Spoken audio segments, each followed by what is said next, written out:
Supply and demand. Which one would you rather have? Would you rather have the supply side or the demand side? D- Demand. The demand, right? If you can bring Yeah. the money, if you bring the money, you adhere. Everyone adheres to the golden rule. You know what the golden rule is? What is? It's the one who has the gold makes the rules. Yeah. So Yeah. that's why you want to have the demand in any market. We're really excited for 2025. I think this is going to be our biggest growth year yet. We're going to grow more in 2025 than we did all the other years before that. You left the game to design the Arena. The arena, yeah. Yeah, the arena. Yeah, I left the game to design the arena. When someone thinks ambition, right? When someone says it to me, I think there's like a really lofty goal out there and they don't know how to reach it yet. How I see ambition is I see it as there's a goal that is realistically able to get achieved in 1 year's time. I have to preserve myself through the ups and downs that I'm going to experience by getting there. I can make that ambition into an actual reality. So how you were able to like evolve to be able to lead at this level, global level.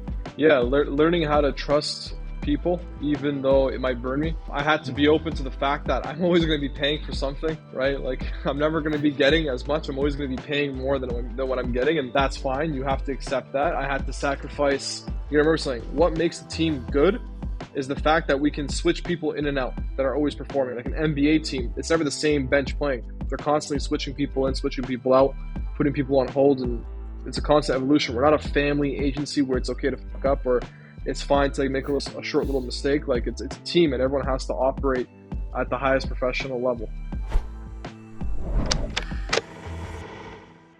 Welcome. Thank you, Stefan, for having me. I'm really happy to be part of the Veza team and be the new host of Veza Talks. I know that this is a place where we go beyond surface level conversations and to like go deep into strategy, systems, and mindset behind building world-class agencies. So I'm really happy to have you here. And best way to start is to have the founder himself, of Veza Digital, the person who built this agency from ground up, scaled it globally, and is now thinking deal systems and long-term plays. Stefan Katanic, welcome. Thank you, Nathaneal. You know, back in the day when my intro was a little bit different from yours. I liked your intro. I'm not saying I don't like it. So let me welcome you from my side, from the former host to the new host. Ladies and gentlemen, welcome to the Veza Talks podcast. I have with me today Nathaneal, and Nathaneal brings an abundance of experience of online copywriting, structuring content, understanding how to work the X algorithm to get the maximum amount of growth. He's helped a lot of clients reach multi-millions in views and impressions and a lot of business results for these people. I'm one of them. And I thought, you know what, who better to be the next host for the Veza Talks podcast than Nathaneal himself? So yeah, this is our first one as we reopen and rekindle this season. Nathaneal is going to be the main host for the Veza Talks podcast. I think he's good for the job. I think he's definitely one of the more brighter, younger guns that I've been speaking to over the last year. And there's a lot of attention on you now, Nathaneal, to perform, to not just perform, but deliver a really good show for people. Yeah. Well, again, thank you for the opportunity. I mean, for me, I think the best way to do things is just to like be my best self. Just I to guess. do it.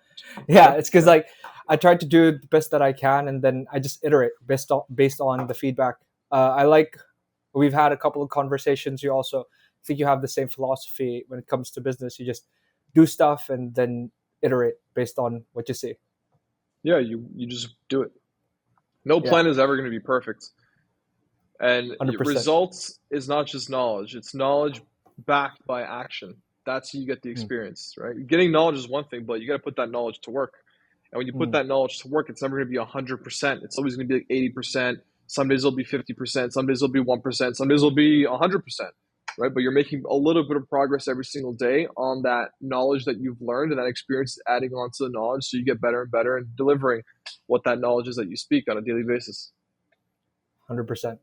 I know that with you as well, because like we've talked a little bit about your journey. We've been on a lot of calls, presenting your brand on social media as well. And you see that, you went from like doing your white label strategies to now evolving into more M&A, right? Like focusing on growing through M&A, and then helping agencies do the same. So I want to talk a little bit about that evolution for you. How did that evolution come to be, from like seeing, okay, I need to do some white label stuff, now I need to like do M&A? Yeah.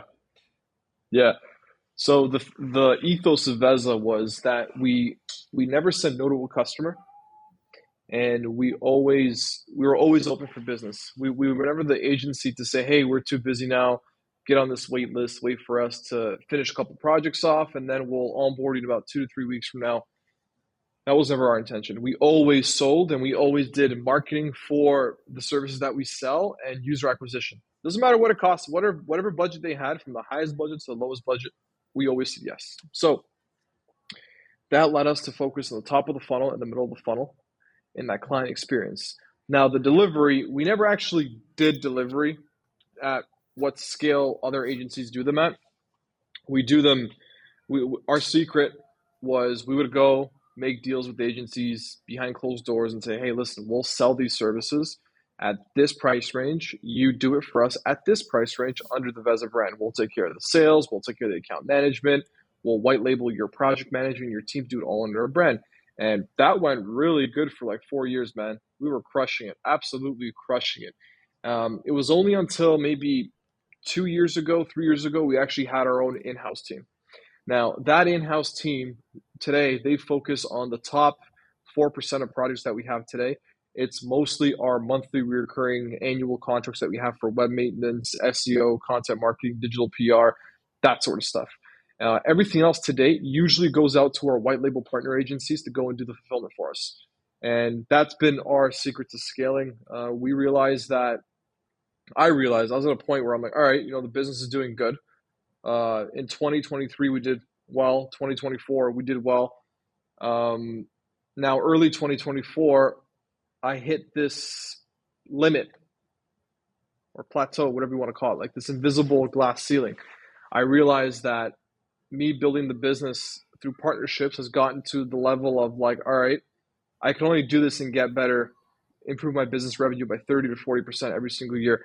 Let me actually look for other novel ways of growing the agency. And so I met one of my advisors several years back, reached out to him again when I was selling white label agency. We sold that last year as well, just so we can focus fully on Veza Digital. And once we did that, I realized that all the work I put into doing partnerships and sales and whatnot, that same amount of effort I can do now instead of selling services, buying agencies that sell these services. So I buy one agency that has, let's say, 15 clients between one-time projects, monthly recurring projects, and really cool logos on their website that now I bolt on to Veza Digital. Now we have that, right? So for example, I grew Veza Digital last year by $1 million of revenue by acquiring Shadow Digital. Not only did we acquire their revenue, their client, we acquired a phenomenal team, really good operators, really good connections in the Webflow space. A lot of clientele that love being Webflow and they're advocates for it, and it really bolstered our capabilities in Webflow and our reputation to deliver Webflow websites. We've always done Webflow websites. We dabbled a little bit here and there in different CMSs, but for us, really, the secret to our success was white label sales, white labeling the Webflow work and the SEO work, then building a small team internally of like elite players who can actually go and deliver, and then acquiring other agencies. And now, throughout 2025, we're still acquiring. We're moving very aggressively. We have, I don't want to say they're ambitious targets because ambitious sounds like it's out of reach, but we have like really reachable goals, which is going to enable us to double from last year, including the double of the acquisition that we did.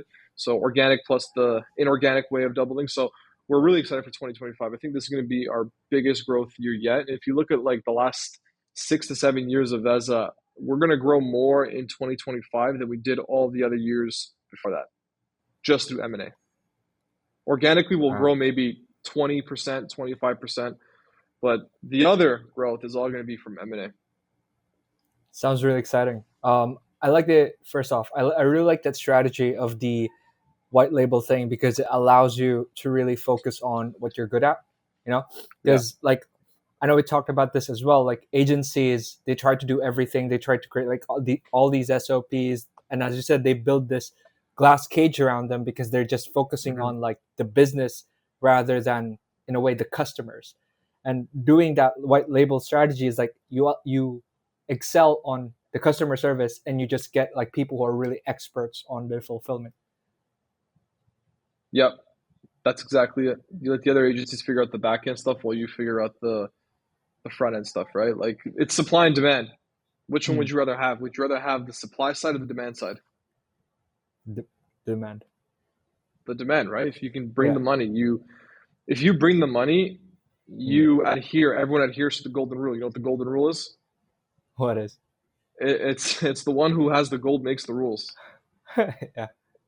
So Yeah. that's why That's you want to that's have the demand in any market. that's a great. The one who has the gold makes the rules. That's a very good rule. Yeah. So I know that like recently, actually, you've also just evolved from Veza Digital to becoming a Veza Agency Network. Um, Yeah. I Congratulations. mean, thank you. Well, Veza Digital itself it's always going to be there. It's our original brand, right? Mm, We've evolved. Now it's like Veza Digital, the company is not there anymore. It's Veza Agency Network. Veza mm. Digital is just one of the front storefronts of Veza Agency Network. Yeah. So you're really taking. You also tweeted this the other day where you said like you left the game to design the the uh, the Arena. the arena. Yeah. Yeah, the arena. So Yeah, I left the that's a game to very, design the arena. yeah, that's beautiful. So can you tell me more about like in the macro scale, how is that looking for you? Like what's your vision in terms of Veza Agency Network? Yeah. So look, man, we've been servicing B2B companies now for the last 7 years. We Mm, know generally what they want in terms of services, right? When they get it, they want a new, cool, sleek looking website. They want someone or a team to maintain it after, and they want demand driven to that website with PPC, with SEO, content marketing, digital PR. We want to be that top premier agency that does that in this category. So essentially, we want to be category kings for B2B, mm, but a small sliver of that market, specifically B2B tech companies.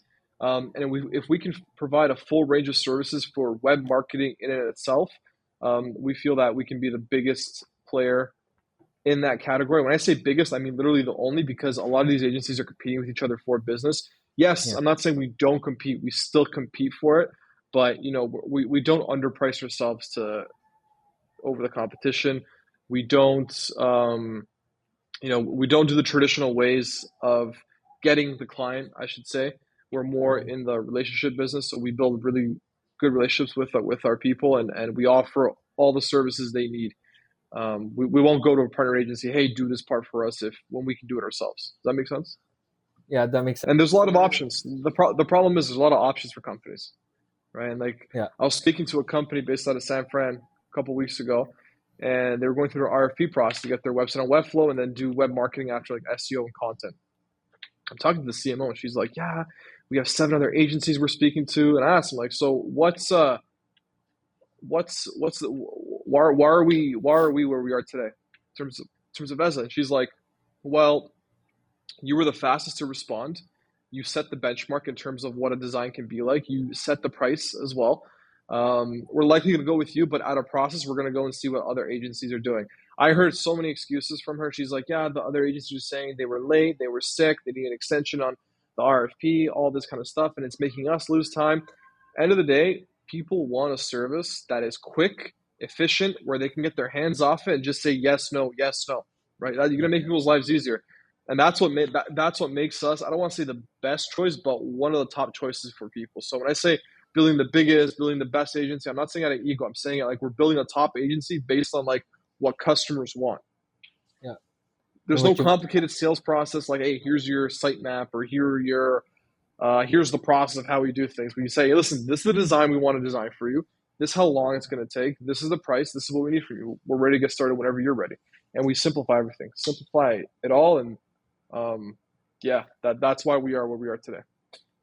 wow, that's it's a very good, like it's a very ambitious vision, but also it makes sense because in a way you're kind of like consolidating the market somewhat because like as you said there's a lot of options. Somewhat, yeah. People It's are fragmented, just right? So like trying to there's like things all over the place. Like there's brand new, like we were looking at the other agencies that were applying to their RFP. There's like agencies that started, I swear to God, like 3 months ago, and there's agencies that have been doing for like 3 years. So it's like there's this big discrepancy between it, and like but CMOs at these companies that we work with are pretty smart. They understand the value. Gotcha. So, what has been your secret in like creating that culture in the team itself to like become a machine? To be able to deliver results no matter what, and to like not even say no to a client, just deliver the goods. How you built that in terms of your team and your culture? Yeah, we have a manifesto at Veza. Let me see if I can find it for you. The 13 manifestos of Veza. So let me just share my screen with you so you can see what it's like. Can I share my screen on this thing? Yeah, you can. There should be a button at the bottom. All right. Yeah. So essentially, we're one team that is progressive, and we're all about improving the lives of our team members. We create a sense of unity and purpose, much like a close-knit private network. Our mission is paramount, driving us forward to ensuring self-growth for everyone involved. So everyone working at Veza is on this mission to chase their best selves. And that's a part of our culture, right? So we're a very large group, but every team member acts as their own captain, I should say. Everyone has the freedom to operate independently, working remote, working on their hours. Everyone is learning. Everyone is bringing value to the team that's on this same mission. And this is how we work, right? So it's this collective energy is the reason why we are where we are today, right? So we have a clear vision of what we're doing. We want to give an unparalleled service.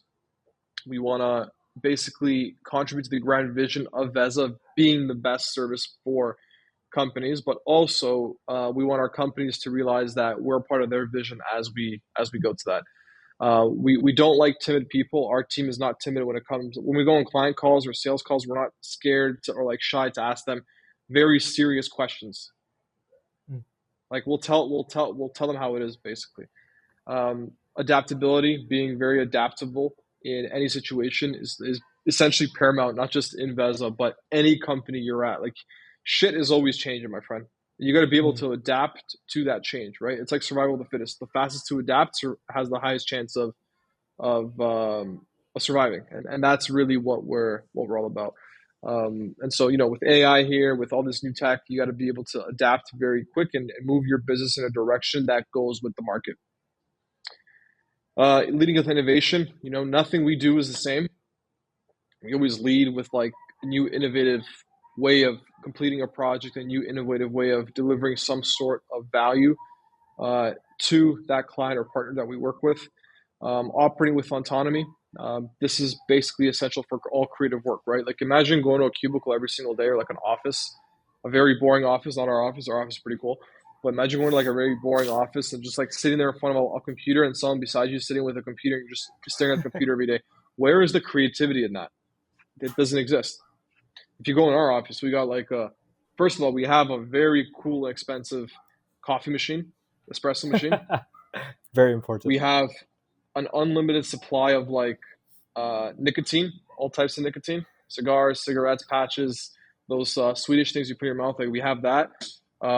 We have food. We have art all around the office. We have greenery in the office. We have books around the office. We have like different chill zones around the office.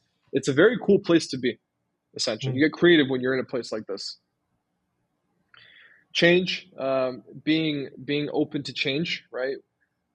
We will champion change, continue seeking better ways to serve our clients and improve our operations. Like we're constantly changing something based off of like constructive, positive, and negative feedback from clients, and being open to that change is very important for us. Boldness, we all like to take risks. Our designers love taking design risks with the client, even though it's not what they wanted. But then the client's like, "Wow, that's exactly what I was thinking." Although they didn't say it. So taking these kind of risks allows us to like really push these boundaries in terms of everything that we do. Enterprising opportunities, spirit, I should say. So any opportunity that we see, we take it. This isn't us being an opportunist because we know how to stay in our lane based on the value we're giving to our client. Like we won't say, for example, if the client's looking for outbound marketing, We won't say, oh, we know outbound marketing just to get the deal. We'll refer one of our Yeah. partner agencies that can actually do it. Right. Ownership, own your work, super important. That speaks for itself. I don't have to explain that. Creativity. New ideas, new innovative solutions. Our creativity basically sets us apart, but there's a lot of attributions to creativity. I think freedom and the autonomy part. And when you do come to the office, all contributes to that. Maintaining focus, again, like it's very fast paced what we do. Focus is crucial. Everyone should have their zone of focus and what times of the day they focus. Speaks for itself, essentially. Intuition. Not everyone's intuitive, but we added this in here because it sounds cool. Going down, perseverance. Basically, it transforms ambition to reality, right? Because if you have like, when someone thinks ambition, right? When someone says it to me, I think there's like a really lofty goal out there, and they don't know how to reach it yet. How I see ambition is I see it as there's a goal that is realistically able to get achieved in 1 year's time. I have to preserve myself through the ups and downs that I'm going to experience by getting there. And if I get better every single day and I use the knowledge I learned yesterday on today, I can make that ambition into an actual reality. So that's how I frame ambition. But yeah, those are our 13 manifestos. What do you think? I think you can write a book about it, because it's really, this is something that I think is not just applicable to the agency itself, but to your life, which I think is your goal as well. As you said, you want everyone in the agency, each person, to be fully alive somewhat, to like be really active in terms of the business side. Right. Yeah. So I'm curious though, like, because a lot of founders struggle to, like, they can create those manifestos and systems, but they still have this fear of letting go. Have you also had that fear, or if you did, how would you handle it? Oh hell yeah, of course. Like in the beginning, I was like, no one can do the work like I can. Only I can do this work. And then you get to a point where you just let go and let them figure it out. But I think like there's one thing I learned from that is you gotta hire based on the character. Not everyone has a good character, right? Like a lot of people fake shit, and then they're quick to turn on you once it's not in their favor to work with you anymore, right? So I've seen that happen a couple of times. And look, like I think that those people, they just lacked our 13 manifesto. They lacked perseverance. They lacked the openness to change. They lacked vision, right? And I think that's on them, not on us, right? Like we are where we are today because of the team members we have around it. And a team, you remember saying, what makes a team good is the fact that we can switch people in and out that are always performing. Like an NBA team, it's never the same bench playing. They're constantly switching people in, switching people out, putting people on hold, and it's a constant evolution. We're not a family agency where it's okay to fuck up or it's fine to make a short little mistake. Like it's a team, and everyone has to operate at the highest professional level. Wow, that's great. That's something that, like, I think the manifesto is also a way for you to kind of like test the character. So you see those 13 manifestos, it's also become a way for you to filter out like the weeds in a way. But in terms of but in terms of like you, so I know, I'm pretty sure that over the years as well, you've had some personal changes, like some evolution in your own character. Can you tell me more about like how you were able to like evolve to be able to lead at this level, global level? Yeah, learning how to trust people, even though it might burn me.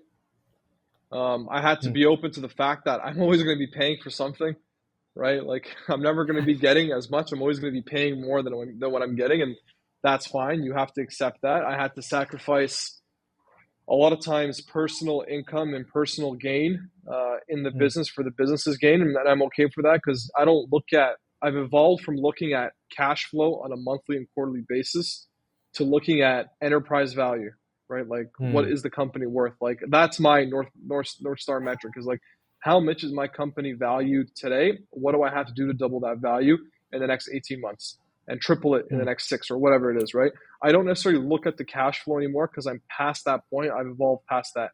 And to be honest with you, what takes a business past $2 to $3 million a year all the way to that is getting rid of that mindset, because the amount of money you pay yourself every single month is exactly what you're taking away from the business and its growth. So Mm, founders have to stop being less selfish for themselves and more greedy for their business. mm. So you That's started elevation. thinking long term. Like you're thinking of not just the pleasures now, but really for the exit, like for those future gains. Exactly.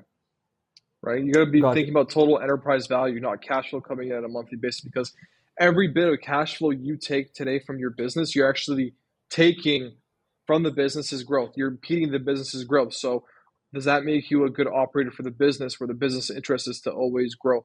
No. Mm. You have to think about how to let go of that. Right. So you start seeing, because um, I think you also mentioned this before, where you said like Veza is an entity of its own now, and I think a lot of Mm-hmm. founders still attribute themselves like they are the agency, right? Like I built this agency, so Oh yeah, I'm the agency, yeah. but Like then I'll tell you, it caps. yeah, 100%. All of our all not I shouldn't say all, but like a good handful of our competitors, the CEOs built their name around their agencies, and it's so cringe to look at sometimes, because I'm just like, what the fuck are they thinking? Like they're attaching, like they are the agency. They feel like they look like they feel like a god in their agency realm. Me, I don't give a shit. Like I just know Vez is its own thing. I'm the current business builder of Veza. I'm not the operator anymore. I have an Mm, operations team that operates I'm building Veza and this Veza Agency Network, right? So it's not a reflection of me. I'm just Stefan, who is building it. And one day, someone better than me, more experienced than me, probably a lot more smarter than me, is going to come and 10x Veza when I'm ready to take my chips off the table. I think that's really what differentiates us as a group, Veza, compared to all the other agencies, because we know we're building value for the long term for mm, our team members, our partners, and of course our clients. Where a lot of agency owners are building out of ego, right? They want to be the mm, top, they want to be the best. They're copying. I call it impersonation syndrome. mm. And actually, if they keep doing it, they're going to become mentally sick. So that's Yeah, actually, you mentioned that as well in our first few calls. You're like, a lot. I think it's a thing of social media and this push to build personal brands, right? And you mentioned this as well. You yeah, didn't build a personal brand for the longest time because you wanted to make sure you had like a name outside of the internet first before you went to the internet. And it's this like constant flexing of like, oh, I have a Lambo, and then I have this penthouse in Miami and all that. You told me that like as a young kid, like don't like remove all that noise, just focus on building the business. exactly. Yeah. So with the lifestyle agency, that's Like what you call them. Yeah. Good. there's different types of flexes, right? Hmm. Like my flex now is like I can take the weekend off, or like evenings off, and spend it with my family. Where when I was younger, dude, I was like, me and some colleagues would be working for like 16, 18-hour days. I kid you not. We'd have like one or two gyroses during the day, and that was like the highlight of our day. Then we get back to work. Those are early stages of Veza, and it was good. It was fun. It was a lot of fun. Those were actually the fun times. Now when I think back, like those were the times, like worrying about if we're gonna hit sales targets, constantly working. It was like it was fun. It was a lot of fun. Now if you compare me now to how I used to be, now I'm soft, man. Like holy, like before, like now I'm 32. If I was like 28 and doing what I'm doing now, I think I'd be a lot more successful. Interesting. So you think Yeah, like what if you did when you were 28 what you were doing now, you'd be more successful. 100%. Back then I like now I have a family. I have kids, right? I'm Right. married. Okay. Like Okay. I got responsibilities. I got like not only do I have a team of like 50 people, but I also got a family. I got my parents. I have my brothers. I have my grandparents. I got to take care of everyone. So now it's like I'm a little bit more reserved and conservative in the way I do things. But back then, if I was single, no kids, still I just got to take care of my grandparents and parents. Dude, I'd be pumping out hours like it's nothing. I would work 16 hours like it's nothing every single day if I had to. Like, 'cause I Yeah. know me and my team, we will outwork any motherfucker. Like we'll sit here on this big ass desk in our office. I'll fly people in from the US and Canada and whatever here to Belgrade, Serbia, and we'll sit here for 2 weeks straight, have one meal a day, go to the gym in between it, maybe on Sunday or Saturday go out for dinner or something like that to like, get a breath of fresh air and get Mm. back to it the next day. And like we'll run laps around everyone. I can guarantee you that. I'm curious then, like how now that you have all those responsibilities, how do you still like manage to stay hungry? Well, I still have my personal goals. Like because I realize for this next level of what's required for me, it requires letting go of the previous self. And because I let Mm. go of my previous self, I've, I let go of of habits, for example, bad habits, not bad habits, but like old habits of my old self. For example, I had this habit of checking our CRM every single day for new sales opportunities and new leads. Mm. It was like every morning I check in. It's like checking your bank balance, but I check like how many leads we've had. And like if I see that there's less than 10 leads in that week, I get nervous. Oh, we gotta start outbound, we gotta do ads, I gotta ask for referrals. I would get like this stigma of anxiety. And Mm. so I learned to let go of that. We've hired a sales director a few months ago. He's Mm. crushing it, hitting targets. I don't look at that anymore. Now what I look at is I look at our pro forma for the acquisitions we're making, how the financiers and the investors are looking at it. I try to like think about their perspective. So now instead of being an operator and working in the business from sales to account management, all this like front end marketing work that I have to do, I have a chief of staff, Marco, who absolutely crushes it. We have a CFO, Peter, who also absolutely crushes it. We have our group account director from Sachi and Sachi that we brought on board to Veza. His insights, even though he didn't start working with us yet, has absolutely made a big difference in how we think about account management and client experiences. So for us, really, like it is what it is.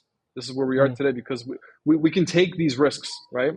And Mm. look, I don't know what's going to happen a year from now. I don't know if we're going to hit our goals. We might not. Like we might not. There might be a full outage. The economy might crash. We might not survive.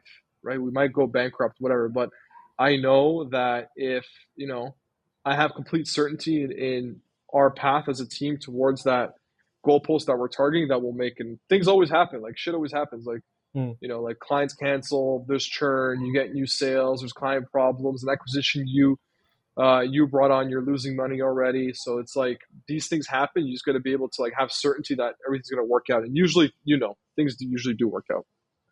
Yeah, I mean, it goes back to your manifesto adaptability, right?